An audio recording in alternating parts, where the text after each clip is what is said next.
आणि अशाच लोकांबरोबर काम करते जिथे मी कम्फर्टेबल असेल. अरे वा. पहिल्यापासून शेवटपर्यंत मी खूप बोलते या नाटकामध्ये.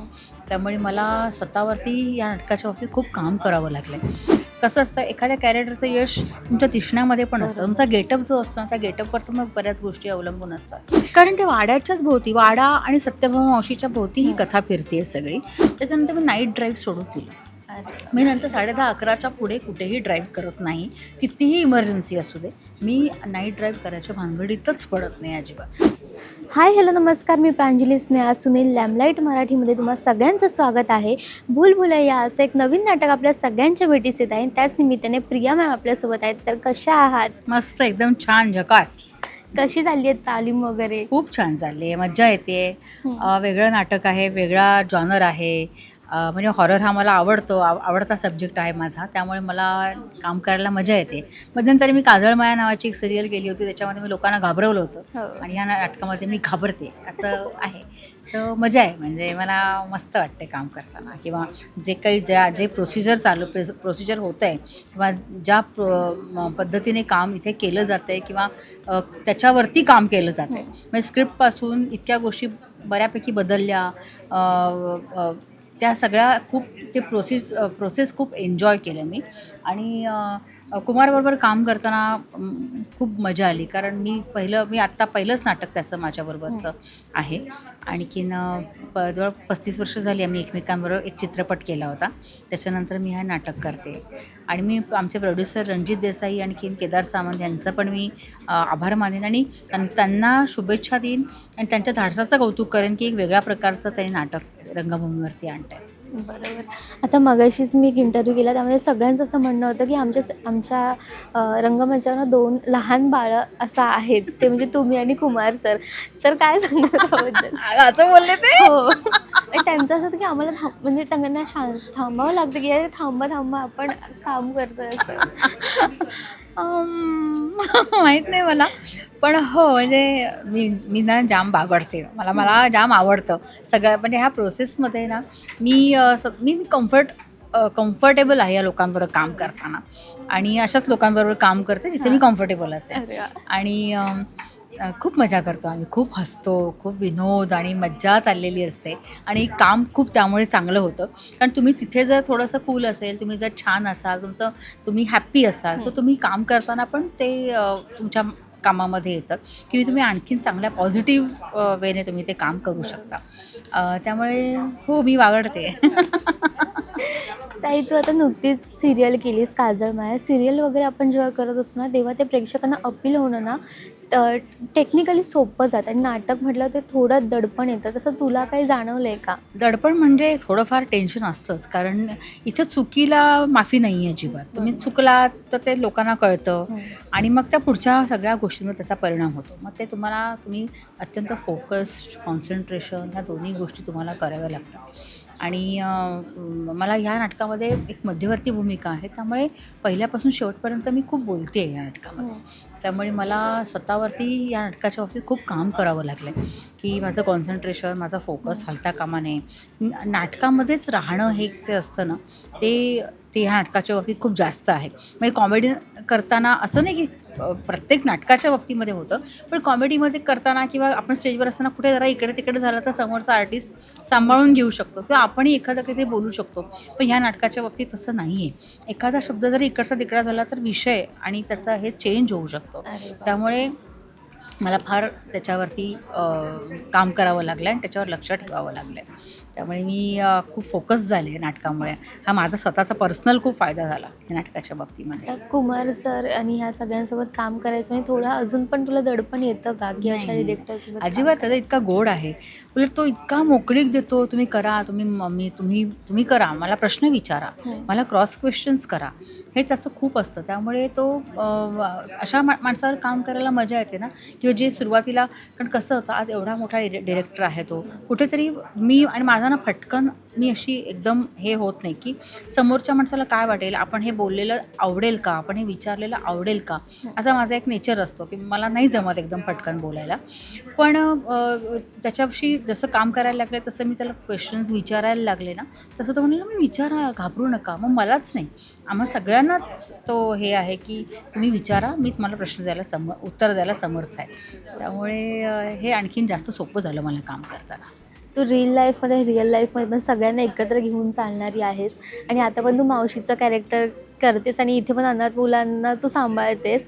तर याबद्दल काय सांगशील, या कॅरेक्टरबद्दल?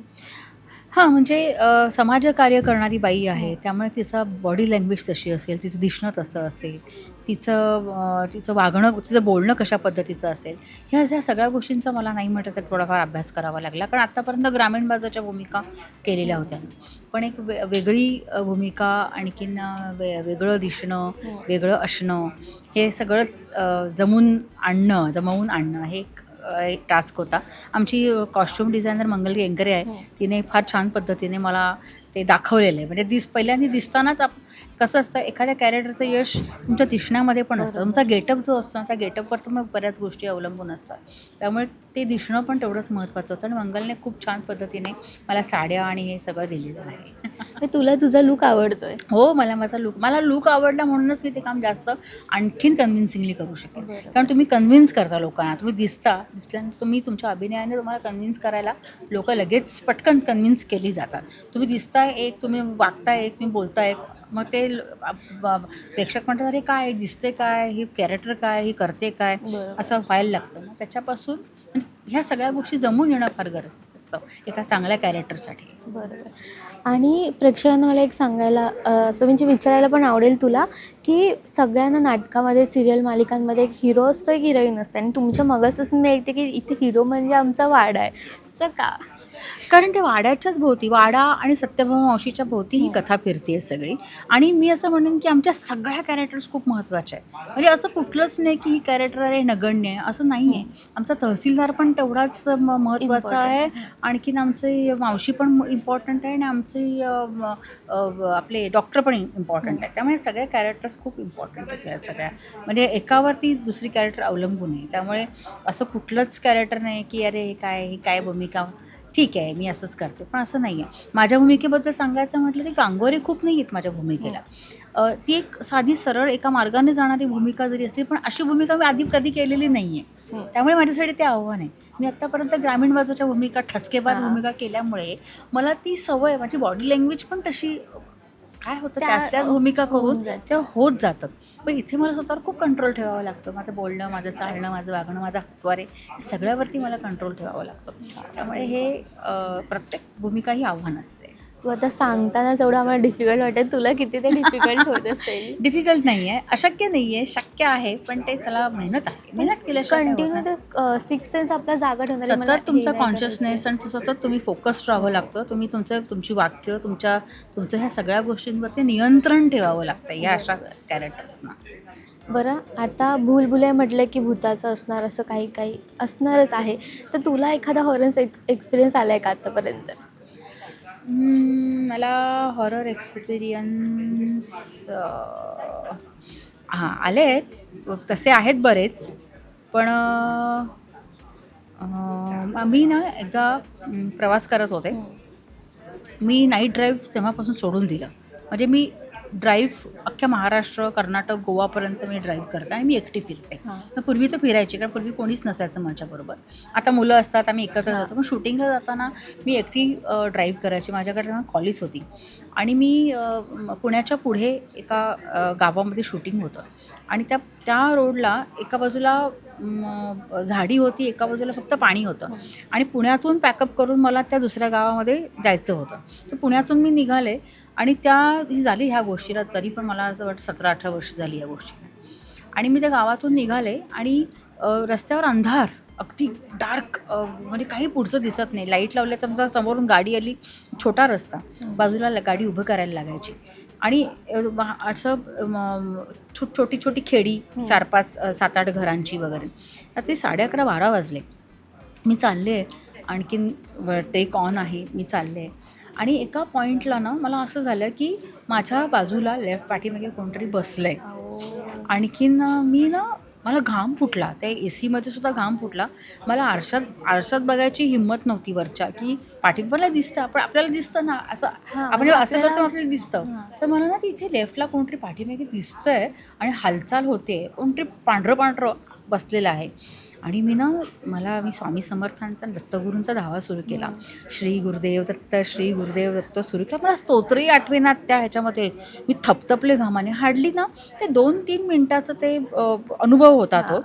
पण ना ते 3 मिनटानंतर सगळं शांत झालं. नंतर 3 मिनटानंतर सगळं नॉर्मल झालं वातावरण. नंतर मी असं बघितलं तर कोणी नव्हतं. पण जेव्हा ती 2-3 मिनटं होती ना, ती माझ्या आयुष्यातली असं होतं की बापरे प्रिया. त्याच्यानंतर मी नाईट ड्राईव्ह सोडून दिलं. मी नंतर 10:30-11च्या पुढे कुठेही ड्राईव्ह करत नाही. कितीही इमर्जन्सी असू दे, मी नाईट ड्राईव्ह करायच्या भानगडीतच पडत नाही अजिबात. त्याच्यानंतर मी कानाला खडा लावला की आपण, मला माहीत नाही खरं होतं, काय होतं, भास होता, आय डोंट नो. पण ते मला तो जाणवलं होतं. तो तिथलं ते वातावरण आणि ते सगळं ना असं बघितलं की मला वाटत होतं की इथे कोणतरी बसलेलं आहे. आणि नंतर मग शांत झालं. स्वामींनी, दत्त महाराजांनी माझं क्लिअर केलं ते वातावरणाचं, म्हणेन मी. आय डोंट नो ते खरं होतं खोटं होतं, इट्स ओके. पण असे एक्सपिरियन्स येतात बहुतेक जणांना. प्रवासामध्ये खूप येतात, बाहेरगावी खूप येतात. नाटकाचे दौरे वगैरे करताना बऱ्याच लोकांना असे अनुभव येतात. लोक म्हणतात हे असं काही नसतं वगैरे.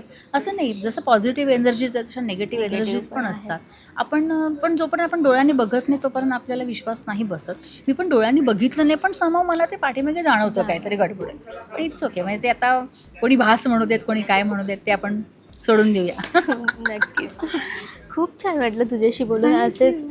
असेच अनेक अनुभव तू चांगले घेतला आमच्याशी शेअर करत राहा. आणि भूलभुलैया या नाटकाला लॅमलाईट मराठीकडून हाऊसफुल शुभेच्छा. Thank you so much. 19 तारखेपासून नाटक सुरू होत आहे. नक्की बघा आणि तुमचा अभिप्राय कळवा. आम्ही वाट बघतो. Love you.